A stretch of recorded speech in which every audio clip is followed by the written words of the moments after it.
Welcome to the Fancy Comma YouTube. Today I have the distinct honor of being joined by Jason Tetro, aka the Germ Guy. Jason Tetro has been involved in health-related microbiology and immunology for the last 35 years. In public, he's known as the Germ Guy. He has written two books, The Germ Code, which was shortlisted as Science Book of the Year in 2014, and The Germ Files, which spent several weeks on the national bestseller list. He has also co-edited the Human Microbiome Handbook, which provides an academic perspective on the impact of microbes in human health. He has hosted this super awesome science show, which explores how science fits into our everyday lives. He lives in Edmonton, Alberta, Canada. Welcome, Jason. It's great to have you on the show. You've been communicating science in places like BBC. How did you get into communicating microbiology for the general public? What ended up happening was I was just a regular lab rat in the University of Ottawa. So I was at a Black Eyed Peas concert, and I ran into someone from the local television station, and we had a little bit of a chat. I ended up getting a phone call at the end of 2006, and they wanted to do some kind of a story on germs.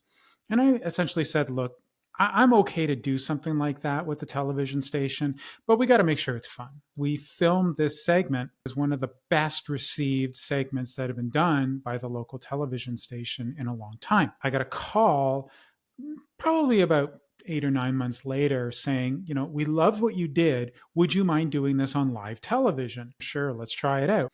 What they didn't tell me until I was in the studio was that I was taking calls from the public, which changed everything.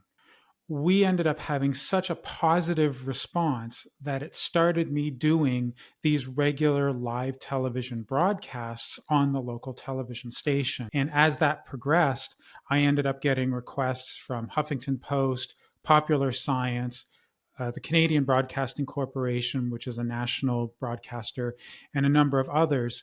And as that was occurring, essentially I was developing a brand. And that brand was called the Germ Guy, and that wasn't me. I wanted to be the microbiology maven, but it ended up being something that was mentioned on air live. And literally like an hour afterwards, I was in the grocery store shopping, and someone's like, "Hey, it's the Germ Guy," and it just stuck. You're a scientist as well as being a communicator of science.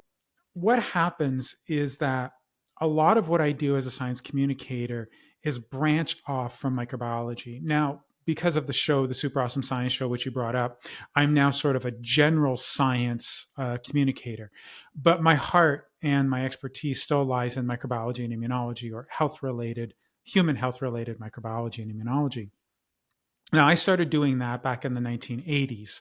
And essentially, I grew up in that realm, as I said, a lab rat, really, if you will, for many, many years, up until 2007 when it sort of happened. And even then, up until about 2012, 2013, I was still very much microbiology and immunology oriented. And then around the time where I started getting my book deals with Random House, people wanted me to start expanding outside of that realm. And all of a sudden, I became a more general science communicator. But quite honestly, for the first 6 or 7 years, it was just microbiology, immunology. And in that sense, it's really just an extension of the work that I was doing. For me, science communication is really more of an extension of who we are.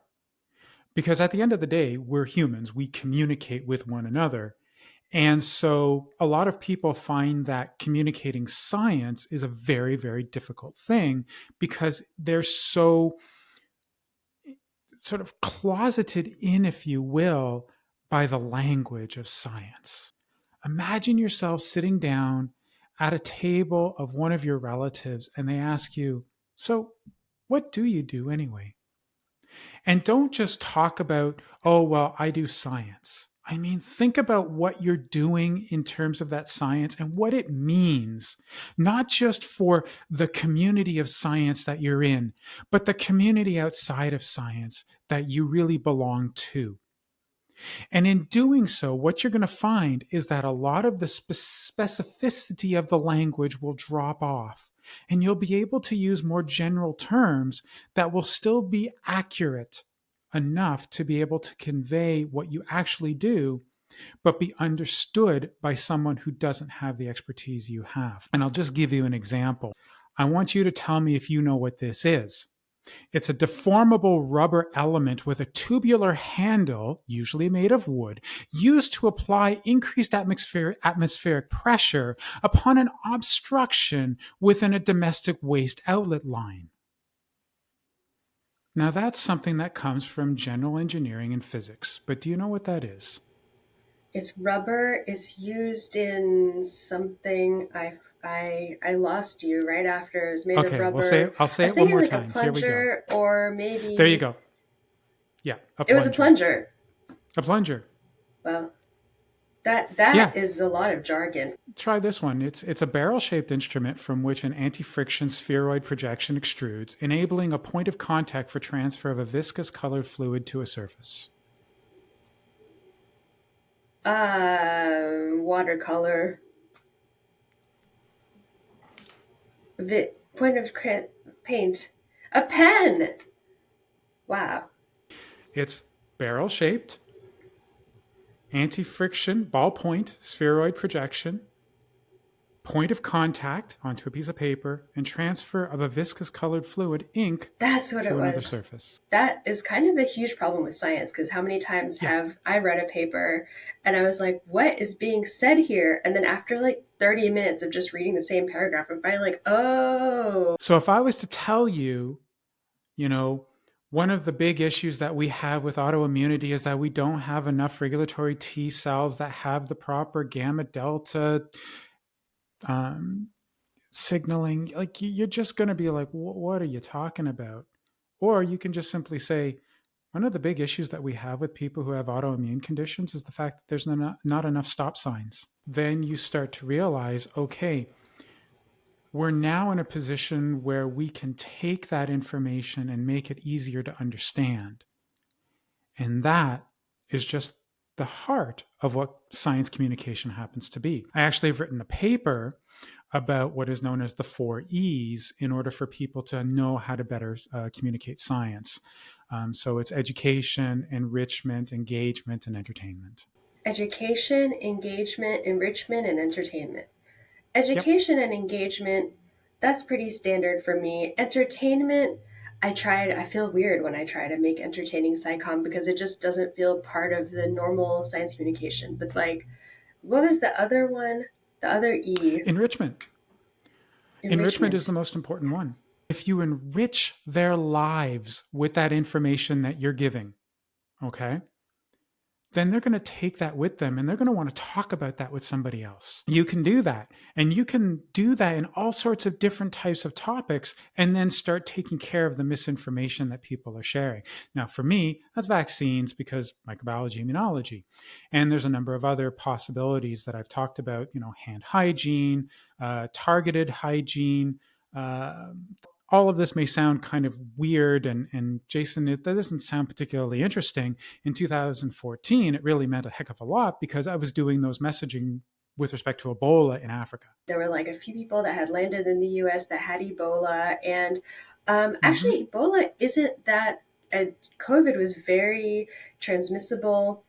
Ebola is not as transmissible, but that was definitely like, it was for years before the pandemic, there were a lot of people worried that we could have a pandemic, and I think people thought that Ebola was going to be that pandemic, Oh, it yeah. didn't escalate to a pandemic. It was definitely a huge problem in Western Africa. I remember.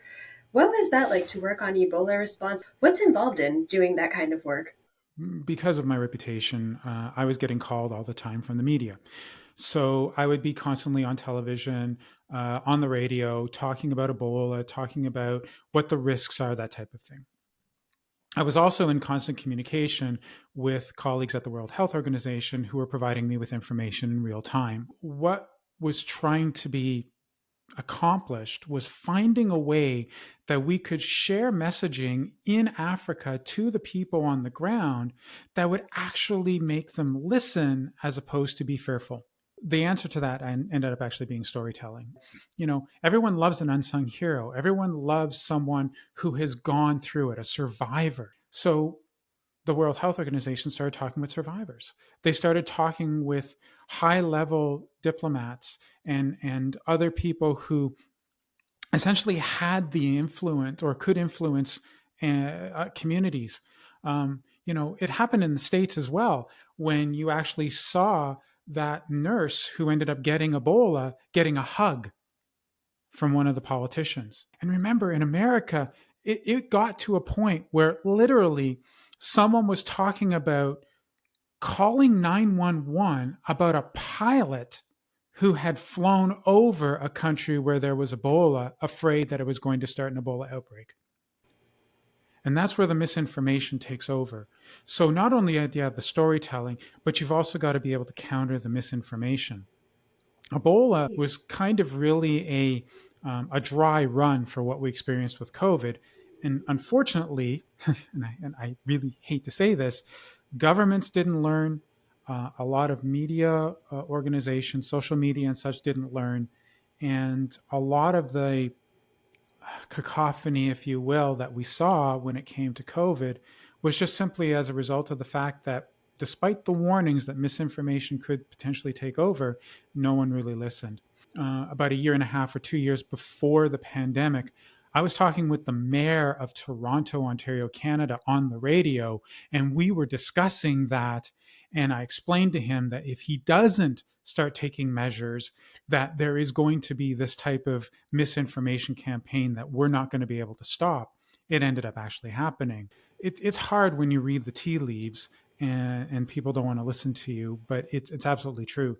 You've got to be ready as a science communicator to not only adopt new styles like storytelling, like unsung heroes, but also to be able to combat that misinformation or be ready to combat it when it comes. I think that on some level, people didn't think that Ebola, what happened in Africa with Ebola, would really like affect us in the Yeah. U.S. or in the Western world because we don't have that kind of problem because Mm-hmm. we're developed nations, all that whole thing. We have anytime can get our best scientists on it, and that's kind of what we did with COVID. But the piece that was missing is like what you mentioned, like someone flying over a country and thinking they're going to get Ebola, which you can't get it except from close contact. I read that people in funerals, they would go and hug the people that had Ebola, and so they would get Ebola. Like that's how you get Yeah. Ebola. That's how you know it. Don't get Ebola. But if you don't know Yeah. that missing piece, then literally anyone can trick you into believing something just based on fear. And I feel like people don't know about Ebola. Like it's understandable you don't know about Ebola, but there's that's cool that you got to work with the government. So like what did that process look like? And for Ebola, like was it an early response type of thing? Because for COVID, there was nothing like that because we didn't have Yeah. any information. At least we know what Ebola is. So like what was that like? When there was the initial case of Ebola, there was an early warning system that went out. And so people were onto the fact that Ebola had been spreading. Now, this isn't something that's relatively new in Africa. There's a number of places in Africa where Ebola has popped up, as we like to say. The problem is it didn't get stamped out, it started to spread. And normally, this type of spread occurs in small, localized areas. So there's a limit to how many people can get infected. This ended up happening in an urban environment. And once that happens, then the floodgates start to open. And that's exactly what we saw with respect to Ebola. The whole idea was to try and stem the tide of spread through the use of communication of measures to keep people safe. The problem is that when you're using that language, people don't necessarily understand it to be something that they can appreciate, adhere to, and comply with. And what ends up happening is that the public health people start doing things that they know is necessary to be able to stop the spread, but the people who are in that community do not understand because they have not really appreciated, um, grasped, or complied with the recommendations or whatever is being told to them. And then they start making stuff up. Have you heard of the R naught, like the basic reproducibility number? How many people will get infected from one individual at any given time? So for measles, it's like 18 people. For SARS, CoV-2, it's anywhere from 2 to 4 people. For Ebola, it's 1 to 2, unless it's a funeral. at which point it was 13. So a funeral was recognized as being a very large spreading event. And so public health officials wanted to stop these funerals from happening. Well, what does that do to the public? Oh my God, you're not giving me a chance to be able to say my last respects to my loved one. Or you may have customs in your culture that require you to do things during a funeral that you no longer can do. All of a sudden, the public health officials become the enemy. And this is where we start running into major problems. So, what ended up happening was the proper procedures were followed in the initial stages after the early warning. But because there wasn't enough cultural sensitivity, it ended up actually working against people who were trying to bring in public health. And so a change had to happen, moving towards storytelling, towards survivors, towards unsung heroes, that type of thing. Then we started seeing movement again. And it also shows you that as much as science communication really is valuable, if you're not doing it right, especially in the context of the culture you're around, it could actually end up making things worse. I think that is a really hard lesson that we unfortunately all learned in the pandemic. We had the exact same problem, not with funerals, but with everyone. Here in the US, Mm-hmm. we had this, and actually in Ottawa, which I've been to Ottawa and I've been to the little public square, and it's a really nice area. But I remember that I saw it in the news recently and it had all the truckers that came. I was like, oh, that Ottawa is so fun. Like, I love to go shopping there. I went to a concert there. That is a very cosmopolitan area. Very, I mean, it has universities, and it had these Mm-hmm. anti-vaxxer people like shutting everything down. I was just like, that's a bummer. People didn't have this thing where they really wanted to just live their life as normal. They didn't think COVID was a threat. My personal belief is that everyone's opinions on science are valid because they're based in their own logic and how they feel about their willingness to, accept new technologies and be skeptical, which is like a huge part of science. But when your science communication doesn't fit with like your life, your culture, your beliefs, like the funeral example is like the perfect example of that, because funeral traditions are something that are highly cultural, just highly specific. Like every society has their own, and same Mm-hmm. with like our regular way of life. So I wonder if we do the post-mortem, worst pun, and I guess pun intended, I don't know, when we do the reviewing what we did and what worked and what didn't, and Mm-hmm. see like what actually worked and what didn't work. And it's sad that the science and our daily lives doesn't meld as seamlessly as we would like to, because there's a lot of complexity there. You should write a book about communicating science and Ebola and in the pandemic. You have written a book that's called The Germ Files. So, what was the process like for writing The Germ Files? What's it about? Did you expect it to be a national bestseller in Canada? The Germ Files was my second book. The first one was The Germ Code, a dysfunctional romance, I guess is what you would have called it, because we do have a dysfunctional relationship with microbes. The Germ Files was entirely different because we had had such great success with the Germ Code. We thought, well, let's turn this one into sort of a how to book.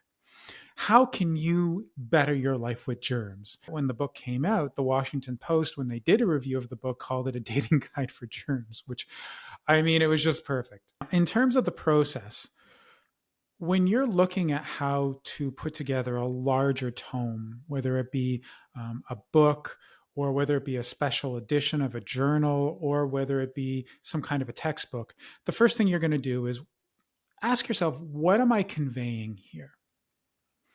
And when you start to do that, you start to realize that it's a much larger umbrella. And then you're going to put all the pieces in. And it really does fit like Tetris. You know, you want to put all the pieces together in such a way that, and then of course you'll get to a point where you're like, ooh, okay, well, that topic is over, or that issue is over, or that chapter is over, and then the line disappears. And eventually you have more and more and more until finally you get to a point where you've got all of this amazing information put together, and you have a large assortment of knowledge that you're sharing. And then all you have to do at that point is say, okay, now how do I want the public to read this? And that's where the book writing actually comes into play. Because I had 5,000 papers that I had read to prepare for this book, which was 241 pages, I believe. So how do you take all those papers and compile them into 5,000 just, papers. yeah. Really? Oh yeah, 5,000 papers? That's a lot. How did you do yeah. that? The thing is that it's not papers that I read over the course of a few months. I mean, these are papers I had been reading for the last 35 years or 30 years or whatever it was at the time. And so I keep collections, I keep compilations. And so I was just reading and reading and reading and reading. And so I think out of all of those 5,000, there was probably about 500 that were the most important that went into the book. And then from that, those probably had another two or three sort of side papers that provided some kind of information. So for every 800 words that you read there, you're probably looking at anywhere from 3 to 5 papers. And that is really what the book process feels like. It's taking all that massive amount of information and trying to distill it into something that's going to be of interest. And when I write it the first time, I write it like a scientist. I essentially write it out saying, just like you would an abstract for a paper. And then I look at that and I'm like, okay, now how do I make this work? And so what I end up doing is, depending on what I feel the mood of that particular book happens to be, then I put music on that matches it. And then I start thinking, how am I going to write this so that I'm matching with the music?